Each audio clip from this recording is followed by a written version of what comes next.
continue on let food fight for you, and food being anything that you put through the mouth, really. I've mentioned this before. For anybody who's new, all I'm saying is we do not claim to diagnose, treat, prevent, or cure any disease. So if there's any changes that you need, that you're making, please check with any of your medical professionals. And I'm not saying don't take your medications, but let your body get a whole lot of nutrition and it will change. Okay. Thank you for sharing the challenge. However small your change is going to be, it's going to be beneficial. And I'm glad that you're taking on board about the different colors. But as you said, Mrs. Gill, we don't realize the importance of the different colors of the fruits and vegetables. And that's why I put that in, because I myself have been surprised at how good the different colors and why we should have the different colors on our plate. And yes, I don't know how many of you who are here are facing any health challenges, but everything that we're sharing here today and learning over the last few days would be helpful in, reversing or protecting yourself from health lifestyle diseases like cancer, diabetes, heart issues, blood pressure, obesity. These are the common things, including COVID-19 as well. Today, we'll just have a quick review of what we did yesterday, but then what you're going to be talking today is about water and the amazing health benefits of water as well. This is where I'm coming from, start anew, your sunshine, your trust in God. And, I do believe that without trust in God, it is actually very difficult to put all these various things into place. These are all essentials that we have to put into place. But I think when you pray and ask the Lord to lead, He will help us, because I think He helps change our attitude to all the various things. I'm so glad several of you mentioned, the greens that you've added. And I've also noticed that, you were avoiding some of the masala as well. So you're getting, more of the nutrients from the vegetables as well. Okay, tomorrow it's going practical. We're just going to have a look, not just talk about how that we should be eating this, that, and the other, but we're going to, unfortunately, you can't taste it. Normally, when we have practicals here, we're able to taste what we do, but, we'll do the best what we can. And then we're going to look at the spices and herbs that we should be using as well to make our food delicious and nutritious. I don't want you to think I'm only promoting boiled food or steamed food. Our food is tasty, and you can enjoy it, whether it be sweet or savory. And my theme is still let food be your medicine, because that, if you don't have food as your medicine now, then later on what will happen is your medicine will be your food. And that's not a very good place to be. Oh, I forgot I was supposed to do another video. Okay.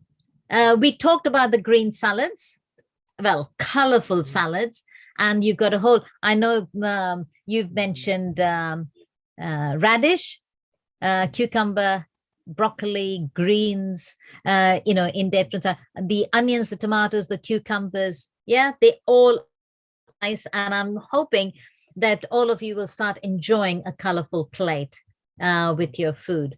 We talked about sources of fats and, what sources are good for fats and for sugar, and for avoiding these particular forms of processed fats and sugar. And what would be ultimately good is to making sure that your plate does have all these lovely, bright, colorful colors on your plate. If you have any questions, put them down and we will look at it again. So water. while your entire body is 72% water. Some of these percentages will slightly change depending on the research that you do. So don't get hung up about that. It's just a rough idea, but it just tells you the importance of it. Your brain is 75% water. Your skin is 80% water. So think of that first session we did with the polluted water around the fish. If you're in a polluted environment and you don't get sufficient water to flush your system, then your entire body suffers. And if you're not drinking enough water, your body will suffer. Your brain, your thinking doesn't function very well. This means that dehydration, even as small as 2%, can have a negative effect on brain functions. Plentiful water is needed to maintain your skin's elasticity and moisture barrier. And your blood is over 90% water and uses water to transport oxygen, nutrients, and antibodies throughout your body. And that's why water is so important. I know, we've been told since we were little, drink more water, drink more water. When people are under stress or under a lot of, say they're studying for exams or you're working in the office and you're very busy, they would rather have tea and coffee as drinks because they want to keep alert. However, the best way to keep your brain functioning better is to drink more water. Water is a part of every cell. And if you think of the millions of cells that your body has, and every part of the cell needs water, then you understand why water is so important. I'm talking to you as much as I'm talking to me, because sometimes you just don't feel thirsty or you're so busy with life that you forget to drink. But drinking is important. It transports all the foodstuffs to the cells, and the operations within the cells occur in a watery medium. Substances in the body have to be maintained in the solution, and secretions and wastes must be carried out of the cells by water. So drinking water first thing in the morning, immediately when you get up, helps rehydrate the body. The 6 to 8 hours of recommended nightly sleep is a long period to go without any water consumption.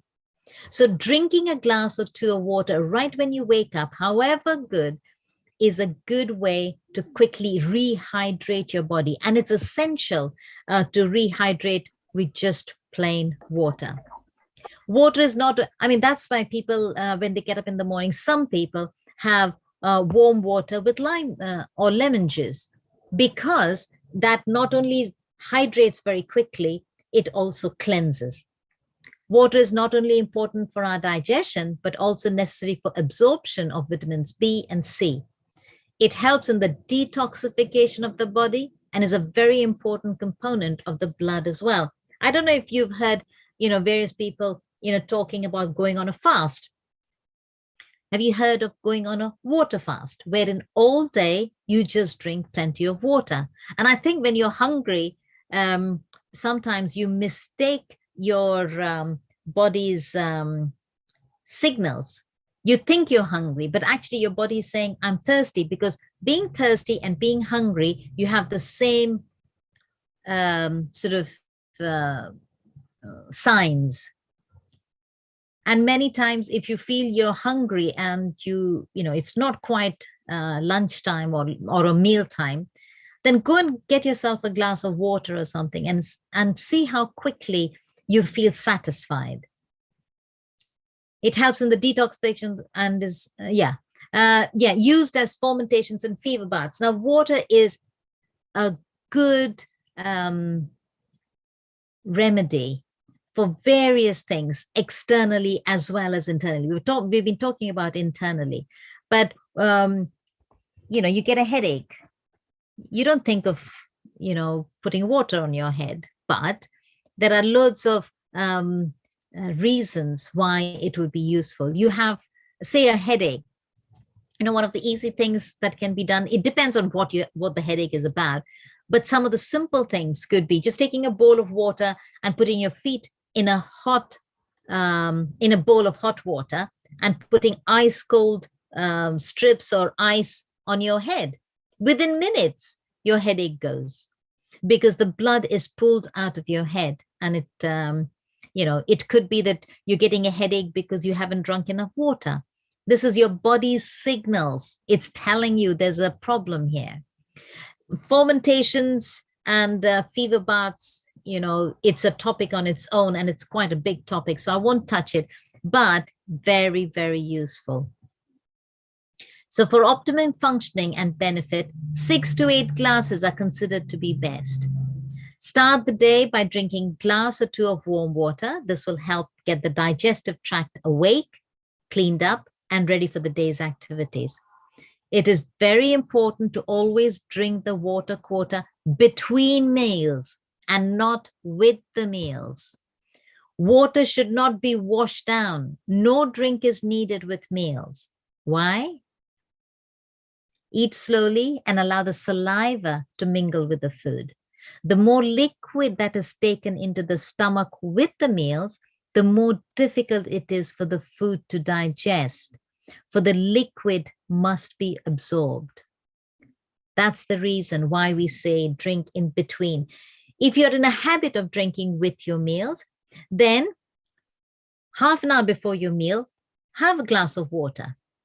One, it helps you to have, a nice, good glass of water, and then have your meal, because then your body is satisfied with the water. It doesn't need any water. And then have your meal, and you will find that you may not need water during the meal. And then once you've had your water and your meal, leave at least an hour and a half, up to 2 hours before you have your next lot of water. And you'll be fine, because remember, you get some water or liquid with your meals as well. Many make the mistake of drinking cold water with their meals, especially, in India, when it's the climate is hot. At that time, you want cold water. When you take cold water with your meals, water diminishes the flow of the salivary glands. And the cooler the water, the greater the injury to the stomach. Ice water, soft drinks, or ice lemonade drunk with meals will arrest digestion until the system has imparted sufficient warmth to the stomach to enable it to take up its work again. So you're slowing down the work of the stomach. Today, it's also known that the enzymes necessary, for good order can function optimally only at body temperature. If the temperature gets either too hot or too cold, the enzymes can't function well, and thus digestion is slowed. So for best results, drink a glass of warm water 1.5 to 1 hour before each meal. Now, I've put over there warm water. It's okay in cold climates, or, when the weather is cold, but you might not want to drink warm water when it's a hot day. Just room temperature is fine. This will help to satisfy thirst and be out of the stomach before the next meal. Then finish the day by drinking a glass or two an hour or so before bedtime. This will fill your daily need for water and start you on the road to feeling better and functioning with greater efficiency. Water is the best liquid possible to cleanse the tissues, both internally and externally. I mean, if I tell you to have a bath, you're wanting clean water, yeah? Well, the inside is the same. If it wants to be cleansed, it just wants water, not colored water. When I mean colored water, I'm talking about either hot drinks or squashes or juices. They're not necessary. You just want plain water. So how much should you be drinking? To prevent dehydration, you need to drink adequate amounts of water. There are many different opinions on how much water you should be drinking every day. Health authorities commonly recommend 8 8-ounce glasses which equals to about 2 liters or half a gallon. This is called the 8x8 rule and is very easy to remember. This is only to maintain normal fluid balance and does not take into account the extra fluid loss caused by firefighting activity. What I'm saying over there is, if the temperature is very hot, or if you're doing a lot of exercise and your body is really active, in which case it might need more water as well. Now, I always used to wonder, when they say 8 glasses of water, so is it 8 glasses of water for children, for thin people, for obese people, for adults, for old people? Is it all the same? Because we are all different sizes. So how can the same amount be essential for everybody? So this was a useful kind of information for me when I came across this, a few years ago. And this is based on the weight. So the weight of the person, is taken into account. So in general, you should try to drink between half an ounce and an ounce of water for each pound you weigh every day.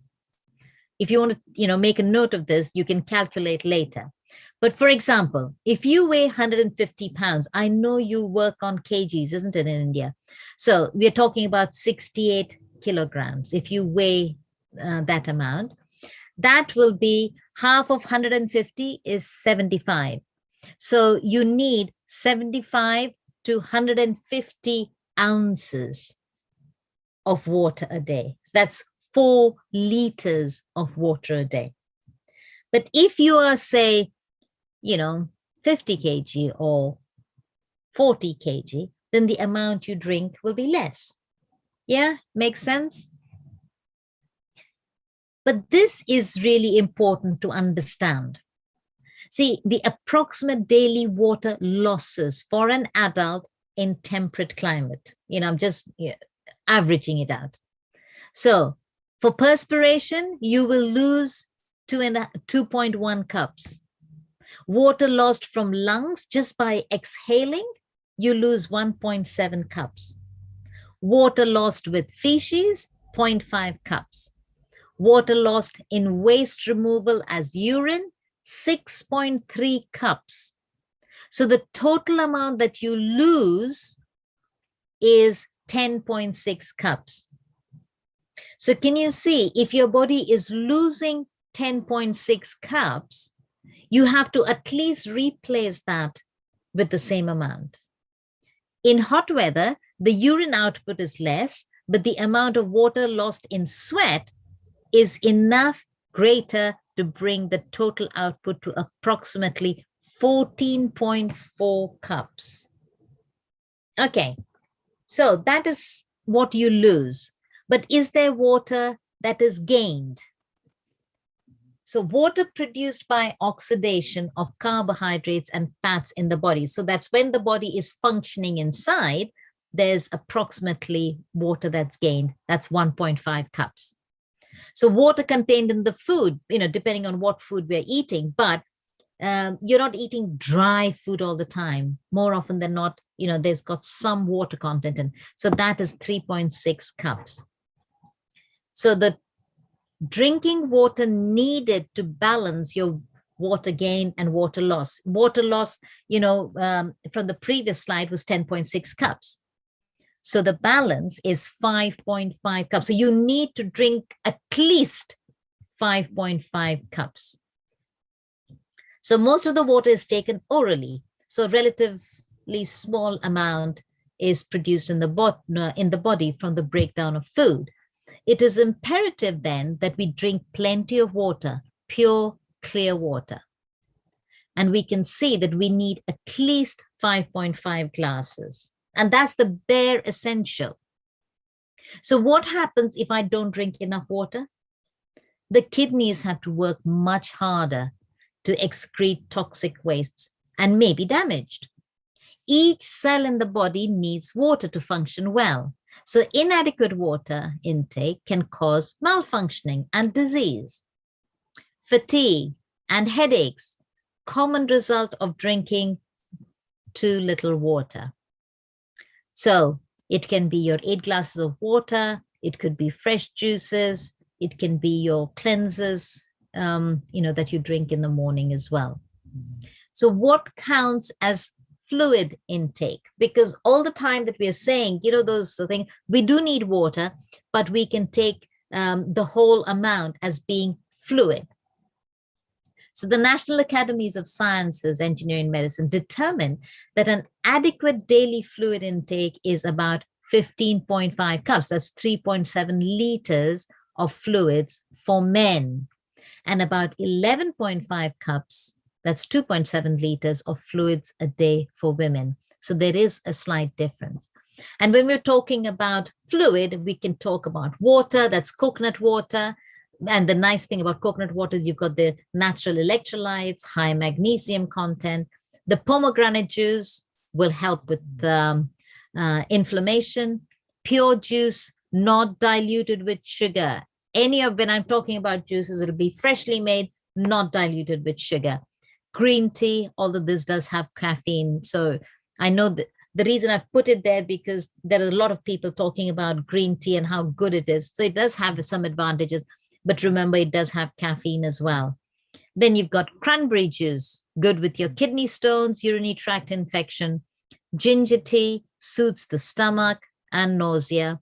Lemon water, great for immune system, aids digestion, cleanses liver.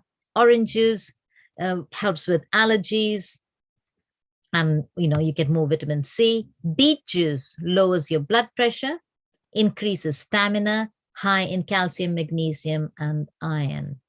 So, however, when you look at all these juices, you can make juices with kale, carrots, beets, cabbage, spinach, broccoli, parsley, cucumbers, Swiss chard, wheatgrass, celery, tomatoes. So really, when you're looking at juices, it is good to have vegetable juices rather than fruit juices. Fruit juices are sweet and you can increase your blood sugar levels, although it is still fruit sugar. So my normal take is eat the fruit and juice the vegetables, because you might not eat as many vegetables. So having the juice may be easier. However, water is the best liquid possible to cleanse the tissues, both internally and externally.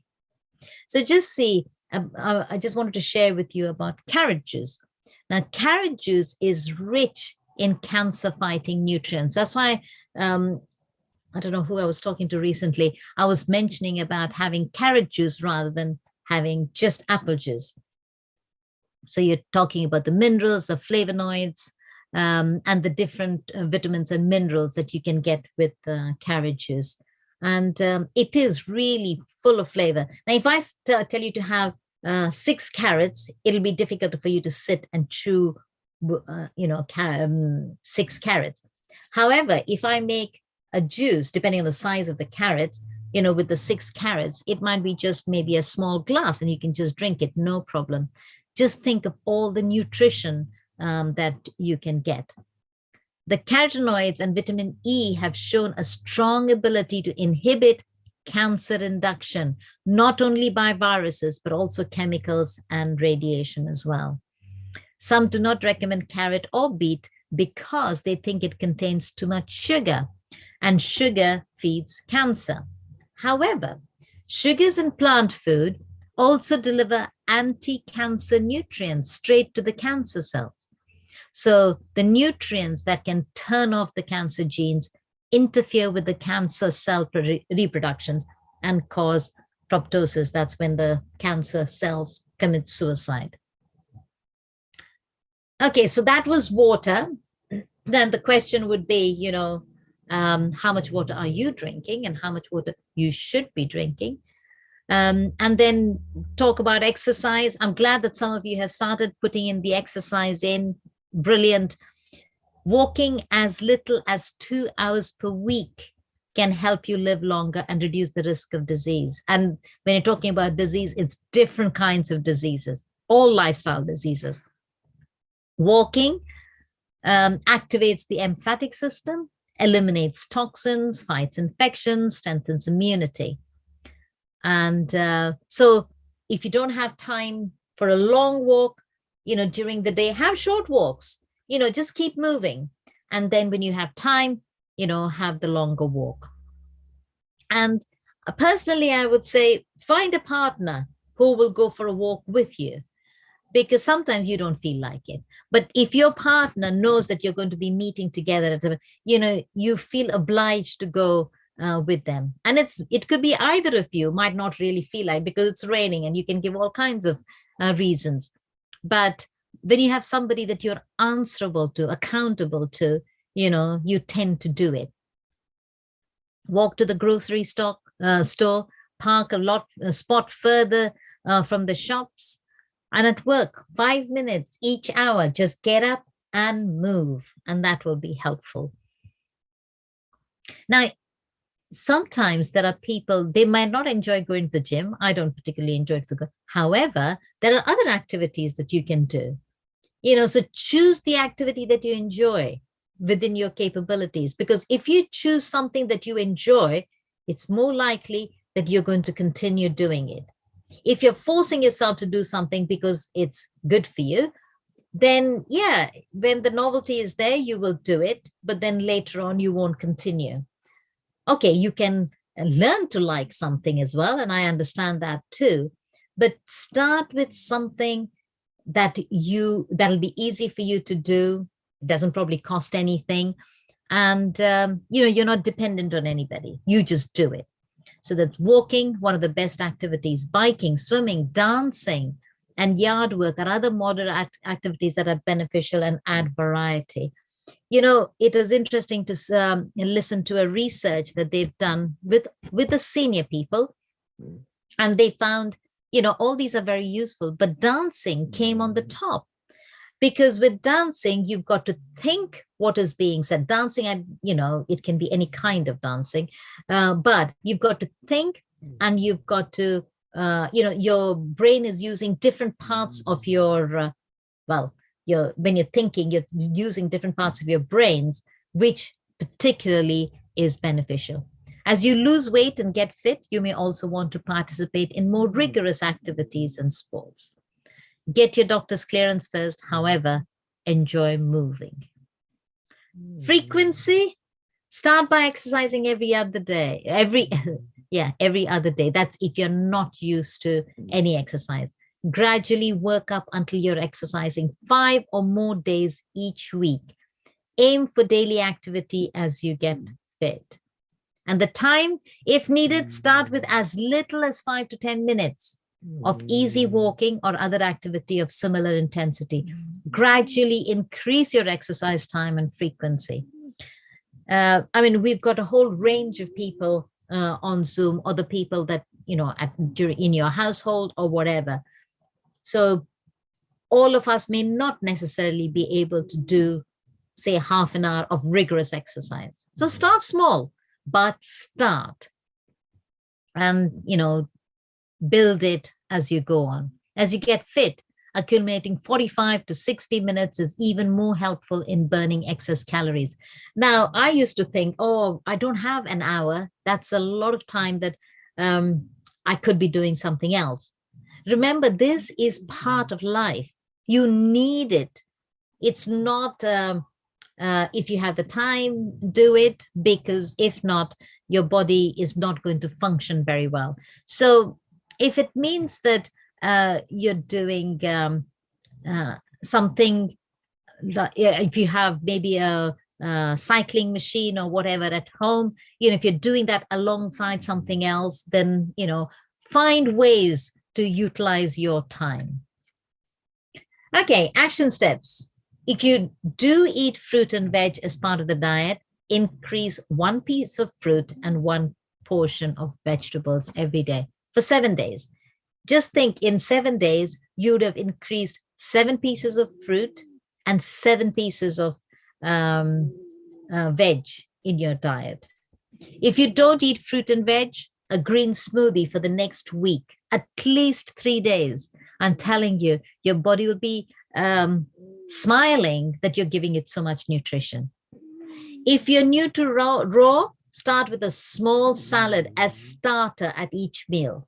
maybe fruit salad for breakfast time, or a green salad at lunchtime, or maybe, remember we talked about the different colors?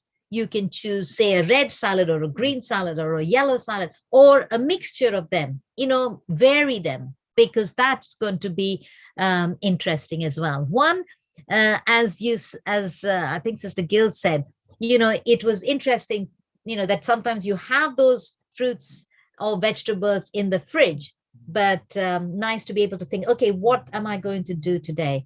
And when you start doing that every day, you will realize that you don't have enough vegetables. So you need to do more shopping of more vegetables. If you're familiar with raw, try a raw day. Raw day means you have everything raw that day. You can have fruits, you can have vegetables, you can have one fruit, say apple, all day, or you can have grapes all day.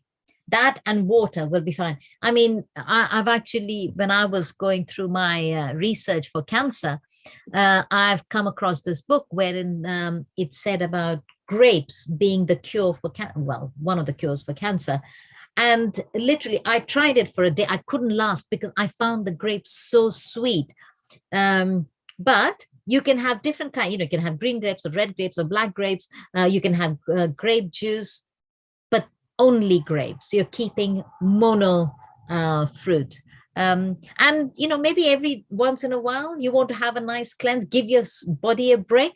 Just choose. Or you can choose, I can just have a salad for breakfast, a salad for lunch, and a salad for the evening meal. You'll be hungry because you're not used to it. And also you'll be hungry because your mind is telling, hey, you haven't eaten your cooked food today. But just like you enjoy a holiday, I'm sure your body would like a break as well. So give your body a break and, see how it'll be. And once you get into the habit, if you can't do a whole day, do half a day.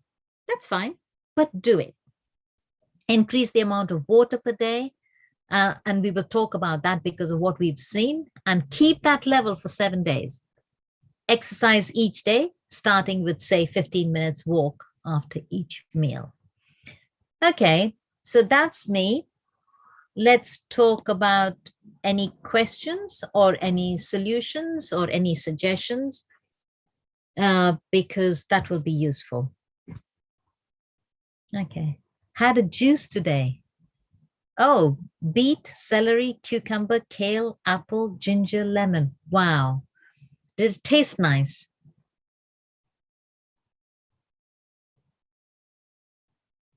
Alice, you did the juice. Did your juice taste good?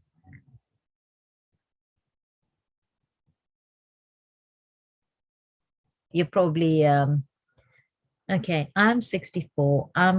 I hope I'm drinking enough water. It is rainy season and cold here in Shillong. No sweats, but I drink nearly 2 liters of water daily. Good. Average walking exercise after food, walking about 5,000 steps per day.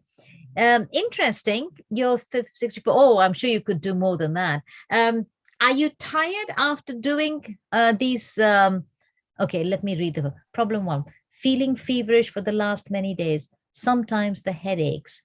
Okay, feet near the soles and skin peels.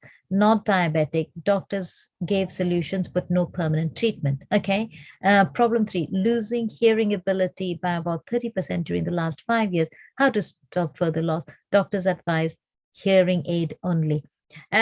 Yeah, we're all getting old, and as we get old, we do have those challenges. I can find out more because I have a friend who's who deals with hearing aids and all the various things, and I can come back to you tomorrow if that's the case, but I will answer some of the other questions. Problem 4, my brother, age 45, suffers headaches all year round for over 5 years. BP mostly normal, no permanent cure with medicines, slight overweight, maybe 5 to 8 kgs. Okay, right. Let's talk about you first. Rainy season. Yeah, I understand. You think you're drinking enough water.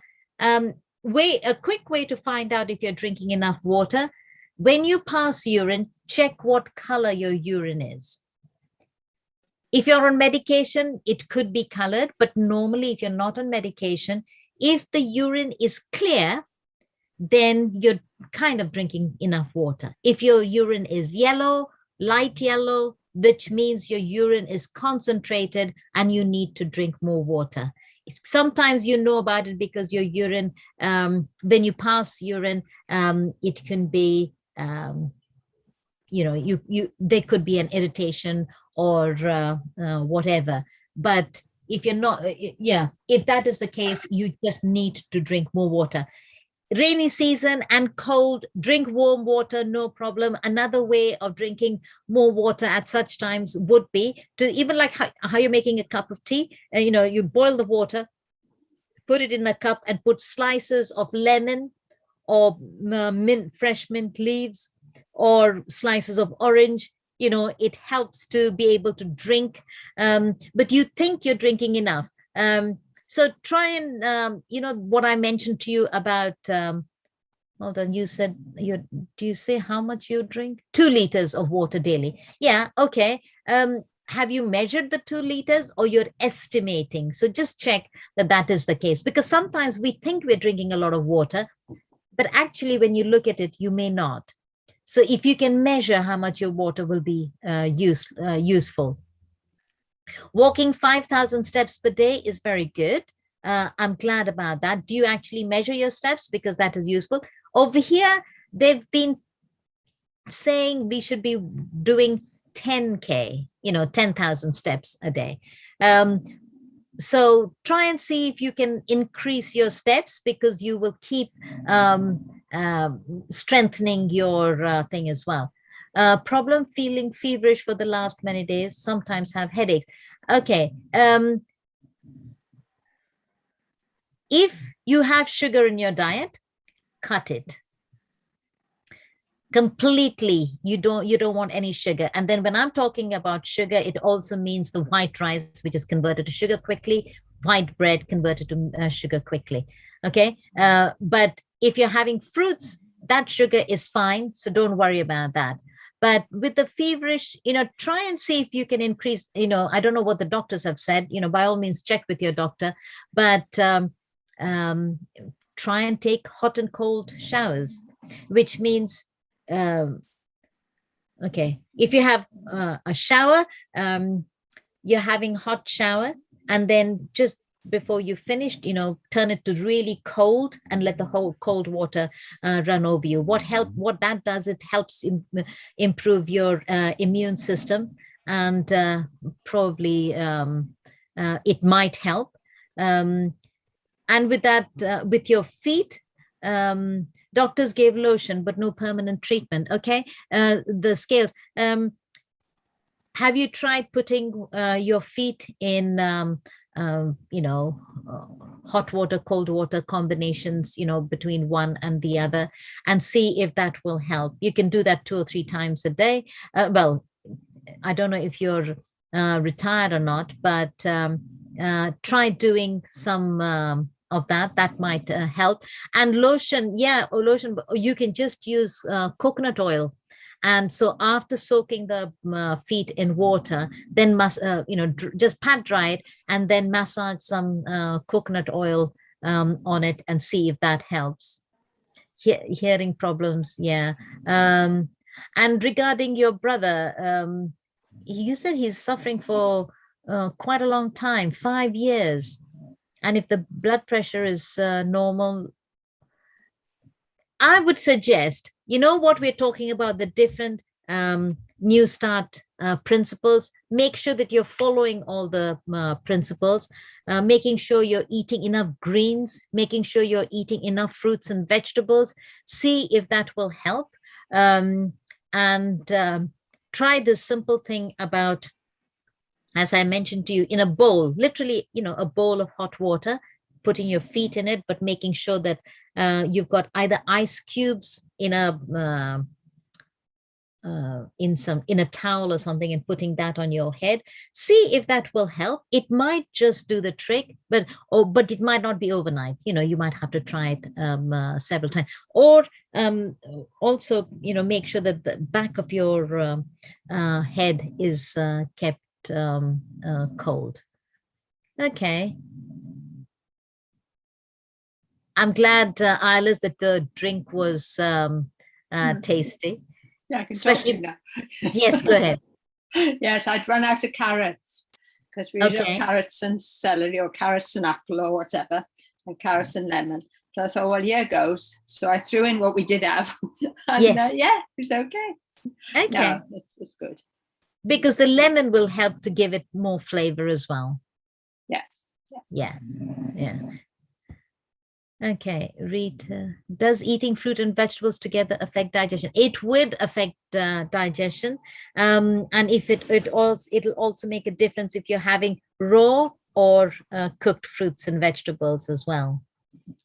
How many steps to walk in empty stomach in early morning? I'm walking almost 4,000 steps, and by the end of the day, 10,000. Trying to walk after food 10 minutes. Wonderful. 10,000 steps is, I mean, apparently no research, they haven't said why they chose 10,000 steps, but 10,000 steps is a good target to have. And for an empty, on an empty stomach, it just depends on how much you can cope with, really. There's no, I haven't come across any hard and fast rules. Kindly suggest me to reduce acidity. Acidity, okay. Do you have any meat in your diet?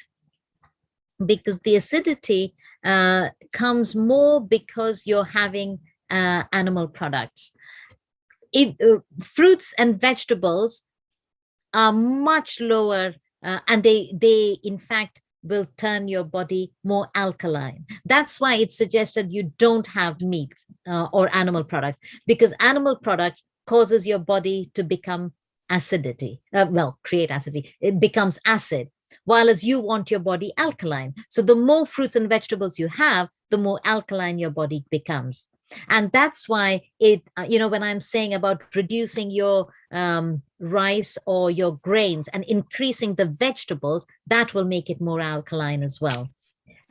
Also, sometimes people say, oh, I can't have oranges or I can't have lemon because I have acidity. But see, when you take it internally, it's not acid anymore. It becomes alkaline. So don't hesitate to increase your vitamin C, or the lemons, limes, oranges, citrus foods, because although they're acid outside, but inside when you take it, they are alkaline. Can I add curd in salad? Yes, of course you can. You can make, you can have the curd, as in you can do plant-based curds as well. I don't know if you're aware you can do that, but you can. And you can add, you can do different kinds of sauces to add to the, or dressings for the salad to make it more interesting as well. I mean, to me, the easiest thing that I find is, you know how you make chutney in India, the mint chutney? Yeah, mint and coconut chutney. Put a little extra water, and that becomes a nice dressing for salad, because it is, you're familiar with the taste, and it tastes nice. So if you add that to your salad, it makes the salad taste nice as well. Citrus fruit is good in empty stomach. Yeah, no problem.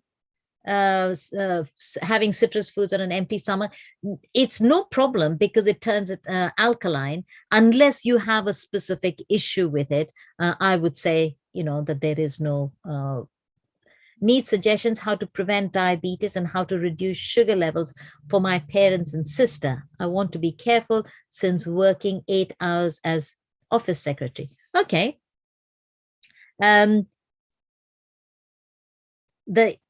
To me, my suggestion would be make sure the whole family is eating a plant-based diet, because a whole foods plant-based diet will help reverse diabetes or protect you from diabetes. And then when we're saying about no oil, again, it encourages, it helps with making sure your blood sugar levels are kept good. Now, if you're not the person who's cooking for the family, then you've got to try and convince the person who's cooking. So if you are doing the cooking, great. Today I was cooking. My mom wanted me to make some dal with the drumsticks. And I kept saying, you go and sit down, I'll do it for you. But she kept standing near me because she knows that I will not put certain things in the thing. And because she stood next to me, I had to put oil because she says, no, you have to start with oil because that's the mindset. But if you're going to do, I'm doing cooking with plant-based, I'm doing my cooking. Okay. So what you need to do is share your plant-based food with the rest of the family and help them to learn to enjoy what you're doing without telling them that this has no oil and this has no this and that. Don't tell them about it. Just do it and let them try it. And then once they start enjoying it, they'll be more open to doing it themselves. Once I read an article, according to that, off-time eating food is like poison. Off-time eating? You mean not consistent? It is true that, what about sugar, jaggery in milk? Why are you drinking milk? Yesterday we talked about milk. It depends which milk you're talking. Are you talking about cow's milk or are you talking about plant-based milk? Because if it's cow's milk, I would say stay away from it. Like breakfast after 9 a.m. is poison. Well, I would say poison is a strong word to use, but okay, what I know is you're saying, okay, the question for those who haven't seen the chat question is, it's the person has says, once I read an article, according to that, off-time eating food is like poison. I'm not saying, I don't understand what off-time is, but they say, for example, breakfast after 9 a.m. is poison. Well, what I know, our body likes consistency. Like we go to work at 9 o'clock in the morning or 8 o'clock, whatever your time is. If you don't go at that time, then your boss is not going to be very happy. Think of your body in a similar way. If you're going to have breakfast at 8, then I struggle with this. Let me tell you right from the starters. It should be 8 o'clock every morning. It doesn't matter what day of the week it is. It should be 8 o'clock because that's the time you're telling the body is going to have breakfast. Not 10 past 8, not 8:30, 8 o'clock, because that's showing consistency. Your lunch, if you have lunch 1 o'clock or whatever, that's the time. I struggle with that because I like to do various things and I've got responsibilities. I've got dogs, cats, my mother, my son, all the various things that you have to do. And mine varies, but I try and have 2 meals a day, one in the morning and one in late afternoon, early evening, and that's it. And that's the consistency I gave myself, but I'm not specific. But if your body needs that, then I suppose, you ought to do it. But life happens and, some people can keep to that regularity. Some of us suffer. I hope I've answered your question, but otherwise, any other questions on what we did today? Oh, it doesn't have to be questions, comments. What you do, what you think you're doing, you think the amount of water you're drinking is enough.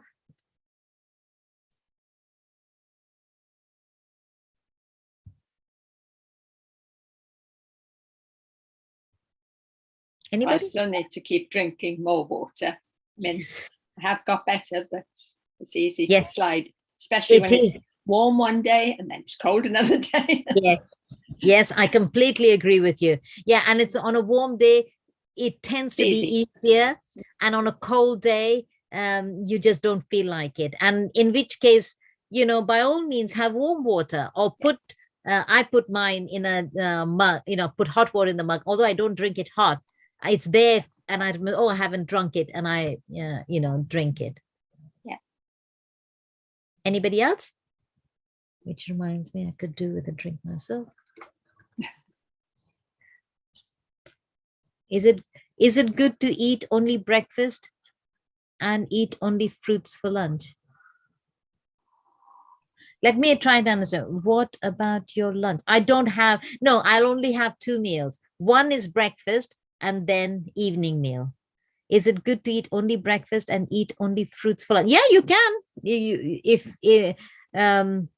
What about your lunch? Okay. And dinners before, not 7, I would say 6. And I'll tell you the reason why.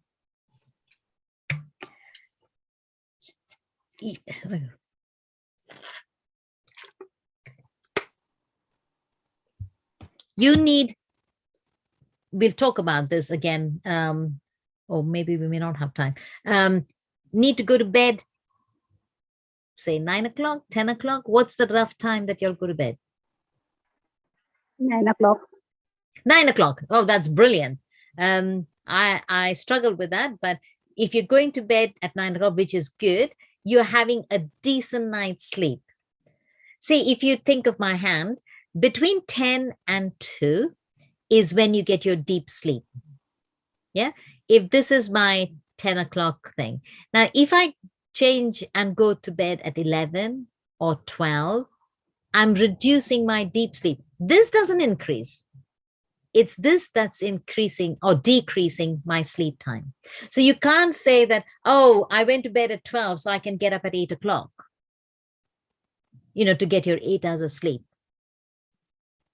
To get your really deep sleep, you really ought to be going to bed by 9 o'clock, 10 o'clock. So then you get your good sleep and then get up early in the morning to do what you would have done instead of pushing this time late. So for you to go to sleep, you need to have really an empty stomach so that your whole body is going to sleep. If you eat and go to sleep, then you're trying to go to sleep, but the stomach has to continue working because the food is not going to just sit there. The food has to be digested. So the stomach is working. So the stomach doesn't get to sleep. I mean, to me, this is layman's language, and this is what I understand. So if the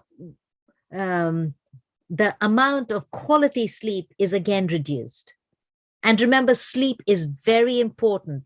If you don't sleep well, there's a whole lot of problems that the rest of your, the diabetes, the blood pressure, the cardiovascular problems, the cancer, all these problems will not go away even if you're eating the right nutrition, if you're not going to bed at a decent time and following the basic rules, because that is what is ideal for your body.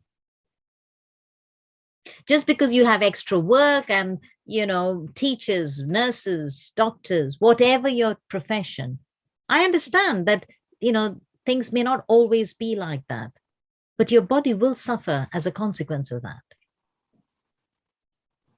There's a question. Okay, so what I was saying is, and then if I'm saying if you're going to have a cooked meal, so it's heavy in the meal in the evening, you need at least 3 to 4 hours of digestion time.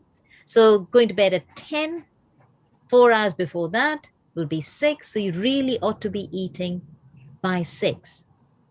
Now, if for some reason you can't, because by the time you come back from work, you cook, I understand all that, or get caught up in the traffic, then you need to have a very light supper because you want the body to digest the food and for you to be able to go to sleep. Sorry, somebody was saying something. I'm saying there's a question from Mr. Vijay Bhatti on the chat. Yeah. Can you give some information to lower cholesterol level in body? Because at times, even after following the diet plan and exercise, we still suffer with it. Okay. You're following the diet. You're not, I'm suggesting you reduce your oil because that you don't want the oil for your cholesterol. That will help. Another reason could be because of stress. Stress also contributes to cholesterol. So what we need to find out is why the cholesterol is still high. And in which case, if it is stress, sometimes it's stress that we don't recognize it as stress. You know, we think we're all right. We think we're coping. Just because we think we're coping doesn't mean our body is coping. Our body is trying to cope in a different way. So what we need to do is see how we can direct our stress in such a way as to cope with it better. That's why the exercise is very, very useful, because one way of de-stressing your body is exercise. And if you're exercising, then maybe you're not doing enough exercise, or it's not being, you're walking, but not enough. Are you doing, say, 10,000 K of steps every day? And again, you can do 10,000 steps, but it can be casual walking. You're not, you're not really walking fast and pushing yourself a little bit. So try doing that as well. And no meat in your diet, Vijay?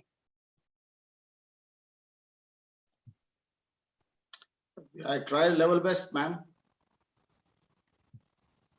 Hold on. You try not to have animal products in your product, in your meat. Is that what you're saying? Yeah, we still eat chicken and all. But Vijay, look, okay, just think of chicken curry, okay? You're not only having the fat from the chicken, it's the fat in which you're cooking the chicken in. How much fruits and vegetables per day? At least 2 varieties, 2 to 3 varieties. Good. But have you been here yesterday or the day before? No, I was busy. I could not attend. Okay, no, that's fine. Okay. No. Now, hence the question, really. Okay, what I'm suggesting is the World Health Organization suggests that we have 9 to 11 portions of fruits and vegetables every day. So that's quite high. Considering we might have 2 vegetables, when you're having a meal. But if you want to really make a difference and put a dent in your cholesterol, increase your fruits, increase your vegetables. But when I say increase your vegetables, I'm saying cook your vegetables with no oil, because that's going to hamper your cholesterol. And so just try it. By also increasing your fruits and vegetables, what you're doing is you're eating less of, for example, samosas, and I'm just thinking of fried foods that we have in our diet without even realizing it. That is, although it could be a vegetable samosa, it's still fried. It's still got the pastry that is cooking the samosas are not whole wheat. It's white flour that it's made up with. So, it's taking you away from the diet. That could also, regarding somebody who asked regarding the acidity in the body, fried food. And although it could be vegetarian and it could be plant-based, it could still have a lot of fat, and you don't want that. So, Vijay, can you see where I'm coming from? Yeah, ma'am. Okay. And try that. If that doesn't work, email me, because then we can try something else. Yeah, because I have a morning walker. I do at least 10,000 steps. It is lovely. Yeah, it has within 15 minutes, it moves almost 10,000 times. Oh, I see. Okay. Yeah. Oh, so you're really stressing yourself. Yeah, that's good. Yeah, apart from walking and all. Okay. What about water? Drinking plenty of water? Yeah. Okay. Try first thing in the morning, a glass of water with lemon juice in it, or half a lemon in it. Yeah, ma'am. Sometimes I even take apple cider. Yeah. You mean cider vinegar? Yeah. Yeah. That should help as well. Try doing it for a, sort of every day for just doesn't have to be a small, it can be only a small amount, and see how you react. Yeah, I take a teaspoon. Yeah. a portion of teaspoon. Yeah, but what you said is sometimes. What I'm saying is try and be a little bit more regular. Regular. And see how you, yeah? Yeah. Yeah. Okay. But I'm telling, from what I can say with, and I'm just talking it in general now, because I don't know what your specific diet is. In general, our Indian food has a lot of fat in it. So it can be plant-based, but it's a lot of fat. So try and get that fat out, because that it will really make a difference for you.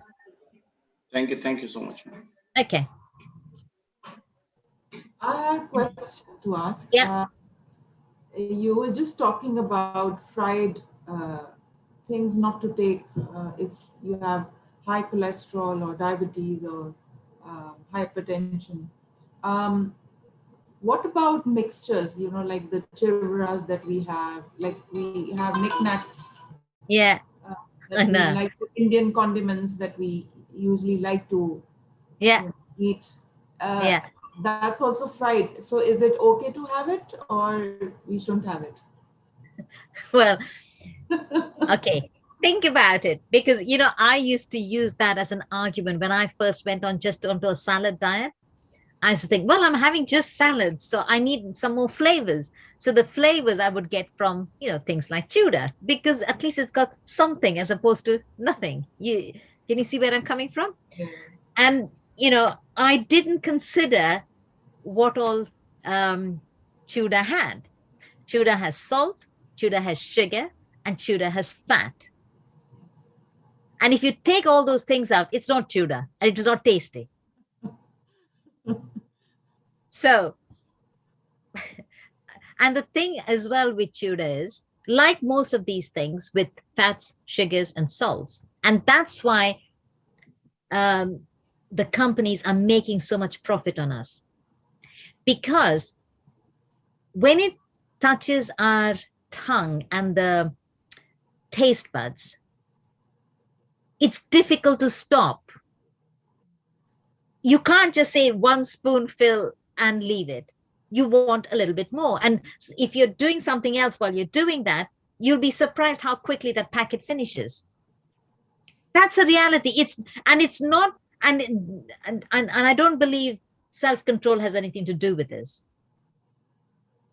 Because it's not self-control that we're saying, oh, we're terrible people, we don't even have self-control in having this. No, that is how it is made. They employ people who do specifically that work, and the combinations and the quantities of this to put in these various foods, so that we will do just that. The scientists, you'll be amazed at the amount of money and the amount of work the scientists do to be able to do that. It's not by chance. I'll tell you, they did a research. It was on Channel 4 here in the UK, where they do documentaries, etc. So this was a documentary. And I don't remember who the pastor was on the first day when he joined our session. And he said, I can't help it, but I like Indian sweets. And I wanted to say to him right then and there, but then things happened and I forgot. And if you see what this documentary showed, you will understand why he felt the way he does. So they asked this gentleman to be on this program, and he was, a conscious person, and he thought he was a healthy person, and he was asked to do this program. So he says, can you be like the guinea pig, as it were? And he said, yes. So they told him to have breakfast, and then go to the hospital where they'll be putting all these probes, etc. And then they will monitor how his brain will function. So he had breakfast, he came, and then they put various things on his thing, and they flashed images. So the images were fruits, vegetables, burgers, crisps, donuts. And okay, when burgers, crisps, donuts, they didn't have much of a dent in the thing, but it was sort of kind of okay, for what was being flashed and how his brain was reacting. 2 days later, he was asked to come back, same place, same time, no breakfast. And then he came, and then they flashed similar images. Now, apples and bananas and different fruits and vegetables were, flashed. But they were also pictures of donuts, of burgers, etc. The thing like Tudor or whatever we're saying. They were passed. Now, when those things passed, his brain function was really highlighted. When it comes to fruits and vegetables, they were just not very high. Now, this guy was really surprised. He says, but I don't eat that stuff. I know that stuff is not good for you. I do eat vegetables. I do eat fruits. Now, what the brain was doing is, remember, he hasn't had breakfast. So he's hungry. And the natural instinct of the brain is to want foods which are quick energy giving, are quick, what should I say, what tastes good and what gives him the quick energy, not what is necessarily healthy for him. Even India now, you have these supermarkets, and near the supermarkets, near the till, you will have various things which are, like the sweets and the biscuits and all that. Now, normally, you would think, oh, well, I shouldn't really be having that. But when you're there, you're waiting in the queue, nothing else, you're just looking around and you think, oh, I'll have a little bit of this. Although you should be having the fruits and vegetables. See, our minds play that trick on us because that's our taste buds telling us that. So really, in some ways, it's not our fault that we're going for that naturally. We have to really retrain our body to have some of these goodness.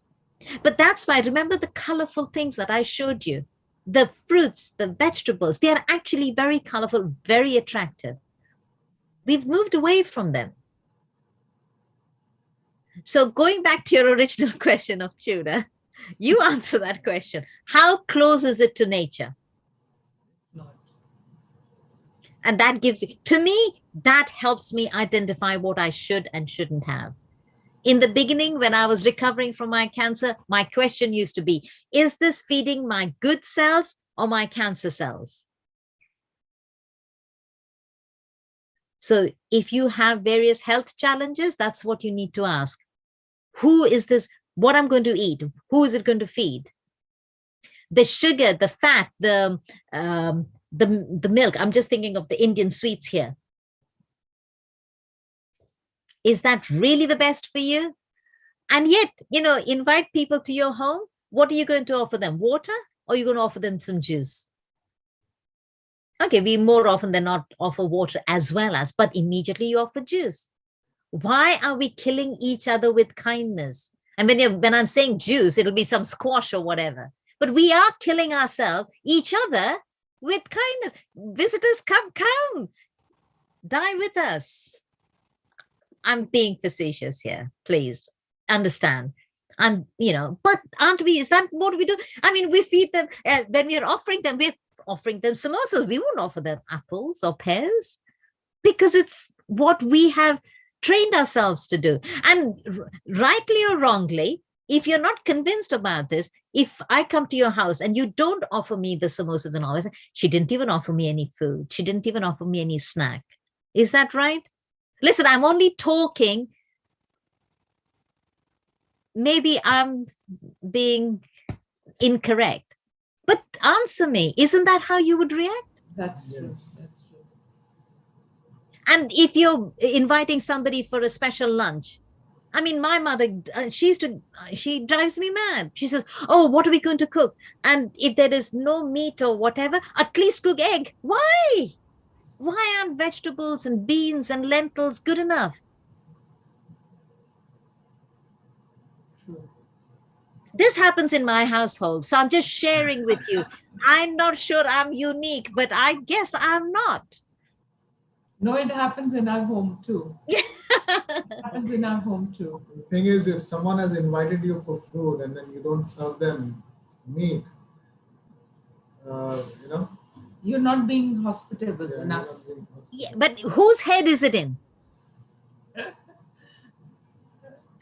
How can I share my message that I'm saying I'm not eating it because I think it's a better lifestyle for me, but you can eat it because that's what you want? Come on.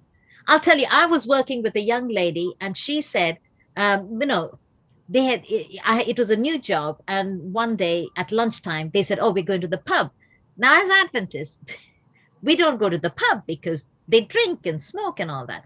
Actually, not all pubs are like that. And they were going for lunch. So they said, come on. I said, no, I made some kind of excuses. I said, no, I'm fine. They said, no, come on. We're all going to be together. So I said, well, they won't have anything what I like. And she says, what do you like? I said, I'm a vegetarian. Oh, she says, I'm a vegetarian too. So come along. So I went. So because said she was vegetarian, I started chatting with her. Now, she just recently had a baby. So, well, recently, her baby must be a year old. I said, oh, what are you feeding your baby? Oh, I feed the baby everything. What do you mean everything? Chicken and all. I said, why? I said, why are you a vegetarian? Because she thinks the vegetarian diet is better for her. Her child, she's feeding meat because she thinks when the child is of age, she can decide whether she wants to be a vegetarian or not. I said, what logic is that? Oh, but other people will say, hey, hang other people. You're the mother. You're responsible for that child. And you want to do the best for your child that you want to do for yourself. A lot of mothers think, where will the baby get the protein? So I've noticed a lot of young mothers giving their children chicken wings because they want the baby to have a high protein diet. I know. Same thing if you're doing a lot of exercise. I was thinking of Vijay when you were saying that young people, whether you're young or not, when they're doing a lot of exercise, they think I need a high protein diet. Yeah. High protein can cause so many health issues. But let me give you this fact about milk. One, they allow a lot of pus to go through milk these days. Now, you might not like to hear this, but it's a fact. Do you really want to drink milk that you can't see it? And you say, oh, I'm boiling it and I'm doing this and I'm doing that. You're getting a whole lot of calcium? Actually not, because you're not absorbing, the body is not able to absorb as much calcium from the milk as it is going to absorb from the greens. Far more calcium. Protein, mother's milk. When the baby is little, it's growing and it's growing fast. So it needs high protein. Yeah. Full of nutrients. In mother's milk, if you look at the comparison of mother's milk, the amount is about 6%. That's all of protein. And that's when the baby is growing the fastest. If that child and if that baby needs only 6% protein, and you can't I think God has made mother's milk for that child, for the growth of that child. I don't think anybody can argue about that. Then how much protein do we need? And as we get older, we need less protein, not more protein, unless, of course, you're doing extra exercise and things like that. But even then, that much nuts is enough protein for the whole day for an individual. And I'm using my hand because that's me. If you've got smaller hands, then you need less. If you have bigger hands, you need that much more. But that's all. That's true. While I had the inflammation in my joints, doctor told me, and I was having a lot of knee pain in both knees. And I was telling my husband that I may have to go for knee replacement surgery because the pain was so much. Yeah. And doctor kept telling me that you need to have a lot of dairy products, have yogurt, have milk.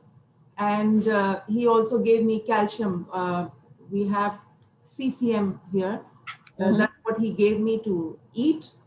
And I didn't eat the dairy products at all. And, in 1 year's time, just with vegetarian diet, without milk, without yogurt, without any dairy products, I have completely healed myself from all the pain that I had in my knees. I would just say, praise God that you didn't listen to the doctor and that you experienced it yourself. My dad, in fact, when we were in India, the doctors had given up on him because his kidney function had really reduced. And he came to me really to say bye-bye, because he knew, the doctors couldn't do, apart from giving him, going for, what is it, every other day, dialysis. There's nothing else. And he didn't want dialysis. Anyway, so he came here. When he came here, I was horrified to see him, because 2 years before he was here and he was fine. So I completely changed his diet. It was just fruits in the evening, any form, cooked, raw, smoothies, fruit salads, whatever. But that was his diet. He could have that. And then, lots of vegetables during the day as well. 2 years down the line, the consultant that I was taking my dad to, he says, Naomi, I don't know what's wrong with your dad. He should have gone on dialysis ages ago, and he's not gone on dialysis. I'm surprised he's still alive. I took him back to India twice in that period. And the doctors, even at Pune Hospital, said, Pastor Saple, you're still alive, you're still doing well. And I do believe that the change in diet was what made the difference. Probably 3 years down the line, the the nurse, who gives you the nutritionalist, dietitian. She called my dad in. Oh, we haven't seen you for a while, So I said, all right. So I took my dad in. Now, my dad was a very quiet man when it came to these professionals. So he wouldn't talk much. So they thought he didn't understand. I said, no, he understands fine what you're saying. So they said, oh, are you eating meat? No. Are you eating dairy? No. Oh, you should, because you need more protein. Now, his kidney function at that time was 19%. Okay. And so she tells him he ought to have yogurt, he ought to have cheese. And obviously she's a Caucasian, doesn't know what an Indian diet is. I said, he gets plenty of. So when I couldn't resist, listening to her anymore, I said to her, I said, you know what? I said, he does have enough protein in his diet. He has lentils, he has lentils, he has beans, he has nuts, plenty of protein. Yeah, but they're not a complete protein. I said, yeah, but I said, he has enough protein. I said, what you're suggesting is he has the yogurt, the cheese. The cheese is so hard to digest. He's talking about hard cheese. I said, he's got 19% kidney function. I said, his body couldn't cope with doing that. I know I have to be quiet at such times, but I couldn't help but tell her that she said, are you a dietitian? I said, no, I'm not a dietitian, but I know I didn't tell her that I know what my dad needs. She gave me a piece of paper, for a vegetarian, what the protein was. And I just kept quiet, and I went to the consultant, and then the consultant said, oh, I noticed you've been to the dietitian. I said, yes, but your dietitians don't know what a good diet is. And he laughed. And he said to me at that time, I'm not boasting here, but I'm just telling you, he said to me, he said, what you have done with your father's nutrition is more than what these dietitians know. See, you don't need that much protein. You only need a small amount. And in a well-balanced plant-based diet, you have plenty of protein, you have plenty of carbs, you have plenty of fat, you've got lots of vitamins and minerals. The only thing in a completely plant-based diet you have to be careful was with your B12, because we don't get enough B12. If you have egg occasionally, you've got your B12, no problem. But apart from that, many of us who are plant-based, we would have B12 supplements. You only need a small amount of B12, but it is essential. So apart from that, God wouldn't have given us the Genesis 1:29 diet if he didn't think this was the best. A Ford manufacturer, a car manufacturer knows what is good for the car. They don't say, well, put petrol sometimes and occasionally you can put diesel as well. No, when they say it's a petrol car, it's a petrol car. When it's a diesel car, it's a diesel car. There's a reason for it because that is how it is manufactured.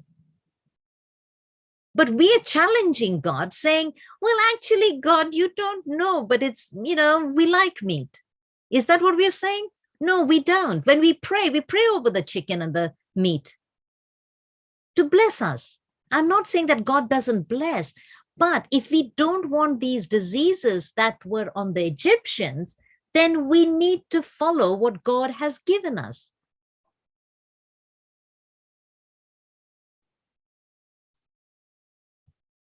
You may agree or disagree with me, but, it's like saying, again, as I said to you yesterday, I'm a coward. I don't want trouble. I don't want my body to go through a lot of pain.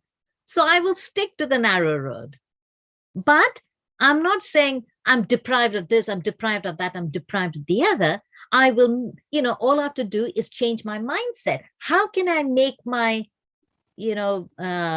snacks tastier? How can I make my sweets and desserts tastier with what I have, rather than go into things which are not best for me? Any comments?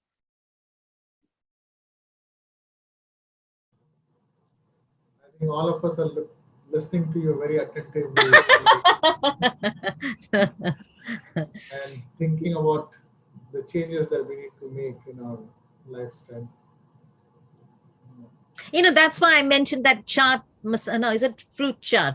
The recipe I gave you for the fruit chart, because, our taste buds are just fruit. You either want the custard, which is not the best, at least put the chaat masala and enjoy the fruits that way.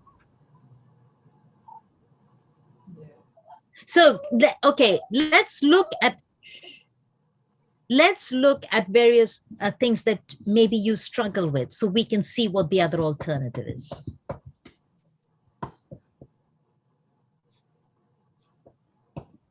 Any questions now? Yeah, I know.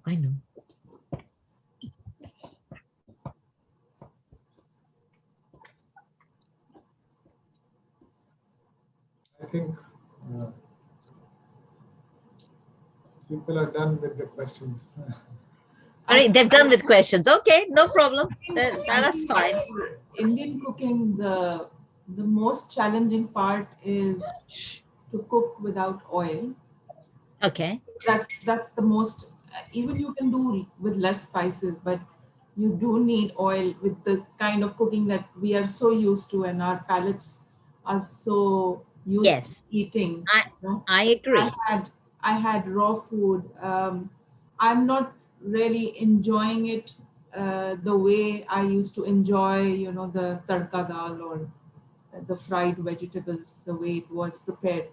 There are things like bhindi or baigan ka bharta or things like that, or like even the karela, you wouldn't be able to prepare it so well the way you prepare it with oil.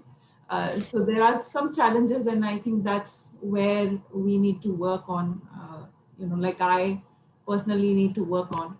And, I've just taken that challenge on to myself, that I can do things through Christ who strengthens me. Absolutely, I can do all things. Yeah, and I think the constant reminder for you, and should I say it's an advantage for you, because for me, I deem my cancer to be a blessing. Yes. I don't have it anymore. I refuse to accept that I have cancer. I'll never say I have cancer. I had, yes. The advantage is it has taught me to think differently. Otherwise, I would just continue the same way. But I have a book, and I'll try and see if I can find it. I didn't come across it. Bought in India, written by a doctor.